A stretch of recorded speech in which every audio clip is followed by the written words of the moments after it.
Pearce, Dietrich, Geoff, Ulrich, the DraftKings 5, top 5 free agent signings this NFL offseason, according to you two. Pearce, I'm going to let you go first. Unveil number 5 because you sent your picks in on time. Christian Kirk. I know a lot of people hate this signing. People are always hard on Jacksonville, but they need credit here. Did they overpay? Yeah. So everyone overpaid for everyone in free agency. And of course, Jacksonville was the last place team, so they're going to have to overpay. Get over it. No big deal. He is still a young receiver. He's coming off the best season of his career, 77 catches, almost 1,000 yards. You look at his completion rate. His catch rate is almost as good as Cooper Kupp's. It was better than Devontae Adams. You look at his snap rate, the amount of snaps that he played, he's basically on the field the entire season. That goes well with Marvin Jones, who also was on the field the entire season. You want to improve Trevor Lawrence, you need receivers that are always going to be out there and that he can count on. Those are two guys that will be there. They've got the offensive line better. I think people are going to be ashamed of bashing Christian Kirk. I can't wait to be rocking like our matching Jags jerseys, dude. And on the back, it's just going to say, get over it. Geoff, Ulrich, who do you got at number 5, man? Oh, I'm going to Jacksonville, but I'm going with the actual smart free agent sign. All of Pearce's free agent signings are like, he's just like, what are you, Mr. like Scrooge? You got just endless like pile of gold back there. Let's go with some value. Evan Engram, 1 year, $9 million. Prove it deal. I love this. Who did Trevor Lawrence throw to a ton last year? He threw to guys like Dan Arnold, that tight end position. Why not upgrade there a little bit with a little bit of upside? A guy in Evan Engram who's caught over 60 passes twice in his career. He's got tons of upside. The Giants did not use this guy properly. Joe Judge did not understand or care about using Evan Engram properly. Evan Engram is a wide receiver playing the tight end position. He's still young enough. There's a ton of potential there. I really like this signing. I think that, again, the Jaguars, a team, they want to spread it out a little bit. They want to give Trevor Lawrence, like Pearce said, some security, some options. Evan Engram is an upgrade, and it's a 1-year deal. Yep. You're not connected to this guy. If he still stinks, if he just gets injured, goodbye, hit the road. You're not attached to him like Christian Kirk for the rest of your life for like $1 million trillion, whatever. I like the Evan Engram signing a lot. I think that's a better signing than Christian Kirk overall. Trevor Lawrence loved James O'Shaughnessy too. There were like 6 or 7 games last season before that season-ending injury to him. Let's go to number 4. Geoff, you're going to the defensive side of the football. Yeah, Tyrann Mathieu, the New Orleans Saints. And look, I mean, Mathieu is a player. He's getting up there in age. He's a little bit of an undersized safety. And there are injury concerns associated with this. But again, another contract I really like. There's not that much guaranteed money involved. They've structured it to be very friendly towards the Saints. And I like Mathieu for a couple of reasons.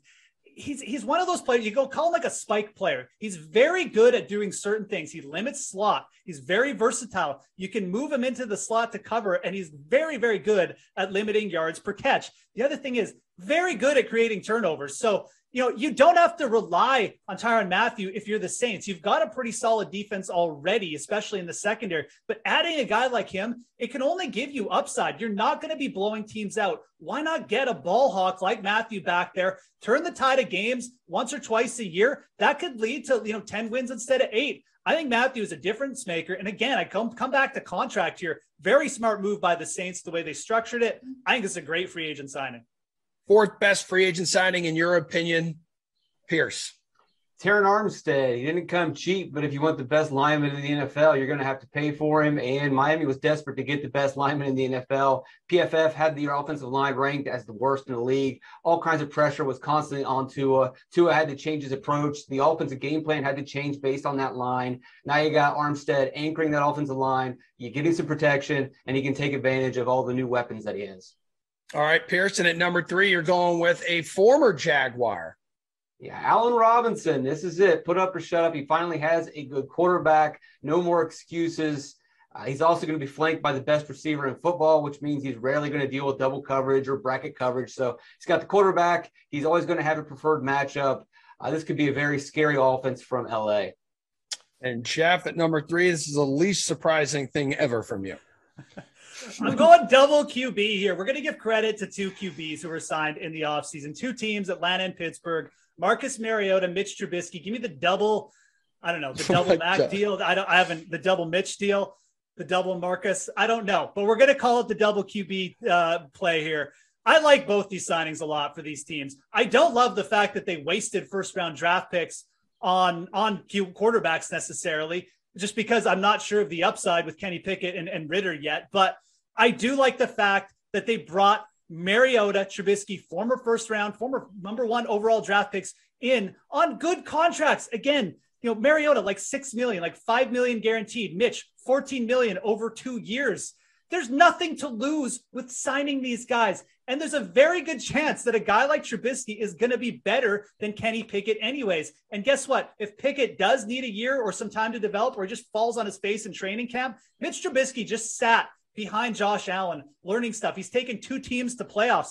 There's nothing but upside here for Pittsburgh. Worst case scenario, Pickett outplays them, and now you have a really high-end backup, which we all know NFL teams should be investing more in anyways. And for Atlanta, they're probably not going to be that great again. Why go out and try and land and overpay for someone? You've got 1 year of Marcus Mariota. If he works out, you're going to look like an absolute genius.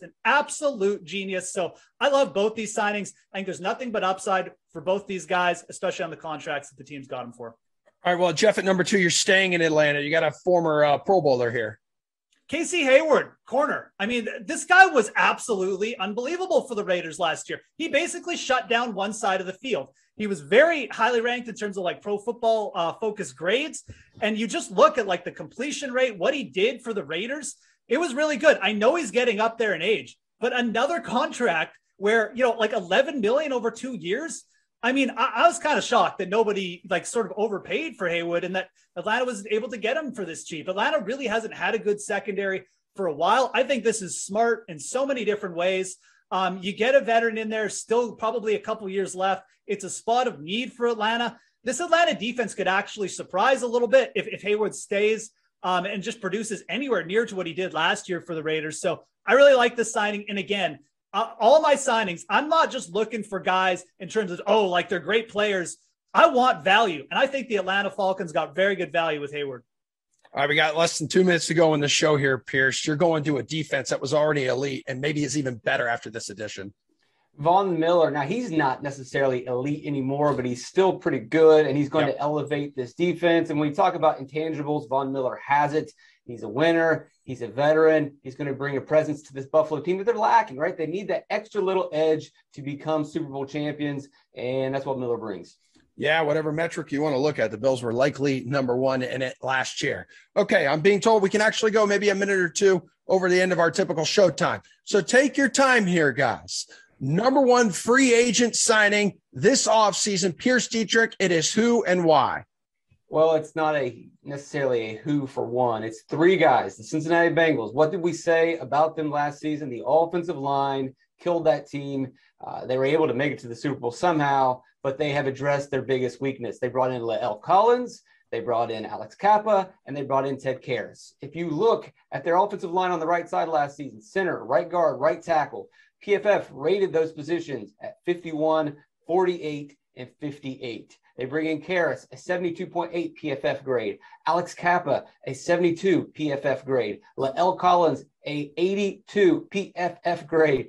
The Bengals were dangerous at times last season. They had a very solid offense. They just were lacking a little bit on the offensive line. Well, they fixed their offensive line. Their offensive line is great. If they were scary last year, this offense is going to be absolutely terrifying. You're going to give Joe Burrow time to pass to all those receivers. Yep. Look out, AFC North.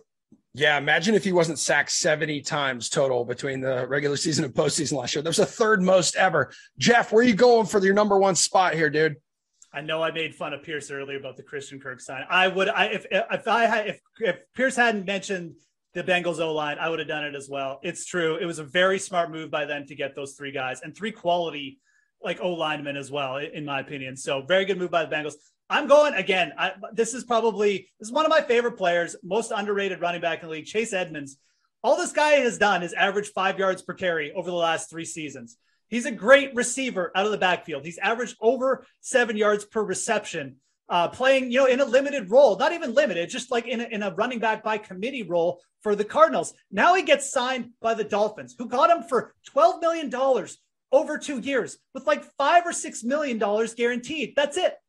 You've got running backs out there making $20 million a year, taking up all of their team's cap hit. You've got this guy averaging 5 yards per carry coming in for $6 million a year. It's a great signing. And everyone's going to point to the Miami Dolphins depth chart. There's too many running backs there. Chase Edmonds isn't going to get the ball. They have no money committed to Sony Michel. They have very tiny bit of money committed to Raheem Mostert, who's going to get injured in like game 2 anyways.